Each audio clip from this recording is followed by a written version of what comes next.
Պարոն Խուդասյան, ուղիղ 1 տարի առաջ, արդեն 24 թվականի կատարողականի ժամանակ ես բարձրաձայնել էի սպիտակ Վանաձոր ճանապարհի գծանշման սխալի մասին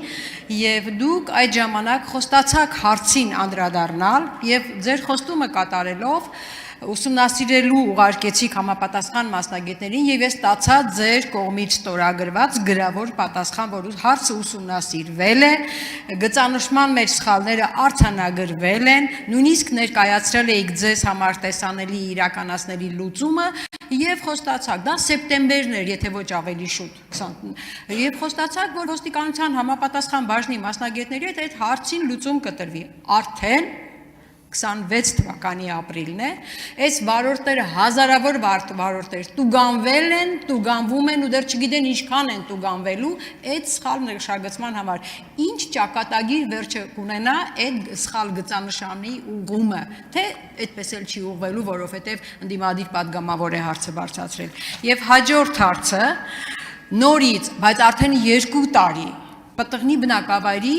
դուք շատ լավ գիտեք, այն դպրոցի աշակերտների դեպի դպրոց տանող անվտանգ ճանապարհի բացակայության հարցն է, դուք խոստացել եք 2 տարի, 2 նախարարությունով,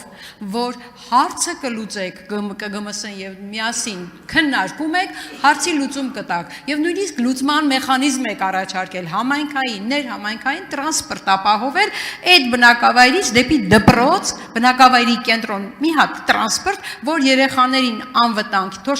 թոշակառուներին անվտանգ կհասցնի կենտրոն, այնտեղ կօգտվեն իրենց անհրաժեշտ ծառայություններից դպրոցից, բուժկետից եւ նորից հետ կվերադառնան։ Ինչ ճակատագիր ունի 2 տարի իմ բարձրացրած ու ձեր խոստացած լուծում ունեցող հարցը։ Տիկին Գյուրեղյան, շնորհակալ եմ հարցի համար։ Ճիշտն ասած զարմացա, որ նախորդ 2-3 հարցու պատասխաններին չկայք, որ այս հարցը տայք։ Ավանդաբար ես գալիս եմ այս հարցի ակնկալելով, որ դուք այս հարցը կտաք։ Սպիտակի ճանապարհի հետ կապված սեպտեմբերին ձեզ պատասխանելուց հետո հայտարարվել է ուրեմն նախագծի մրցույթ կամ մրցութային գործընթաց, հիմա դժվարամ ասել մրցույթով է արվել թե չէ, եւ հիմա պատրաստ է նախագիծը փորձականության անցած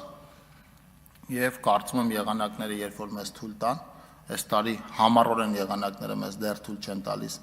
աշխատանքներ իրականացնել մեծ թափով, գծանշումը կարվի։ Իսկ ինչ վերաբերվում է տրանսպորտային միջոցին, այո, ապա մենք ասել ենք, որ կրթության, գիտության, մշակույթի եւ սպորտի նախարարությունը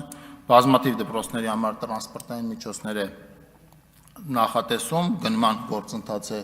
իրականացվում արդեն, եթե չեմ սխալվում, գնման գործընթացը մեկնարկել է եւ ձեր ասած դպրոցը եւս այդ ցանկում կա, որի համար տրանսպորտային միջոց ձեռք կբերվի։ Ունեք արձագանք։ Այո։ Ես իհարկե շատ ուրախ եմ, որ դուք այդպես անհամբեր կառավարության հարց ու պատասխանի ժամանակ սպասում եք Գյուրեղյանը կգա, այդ հարցը գտա, դուք էլ նախապատրաստվել եք, պատասխանը ձեռքի տակ է, նույն բանը ձեռքստակ զեկույցն այսօր չէի նախատեսել, որ այդ հարցը նախապատասխանի ժամանակ, բայց հիմա վարորդները եթե արդեն 1 տարի, եթե դրանից էլ շուտ տուգանվել են սխալ գծանշումների պատճառով, որևէ կերպ հույս ունենալու են, որ այդ սխալ տուգանքները պետք է հետ վերադարձվեն, պետք է ինչ-որ մարվեն, ի վերջո մարդիկ տուգանվել են սխալի պատճառով։ Այդ հարցը ընդհանրապես չի քննարկվում։ Եվ հաջորդը հիմա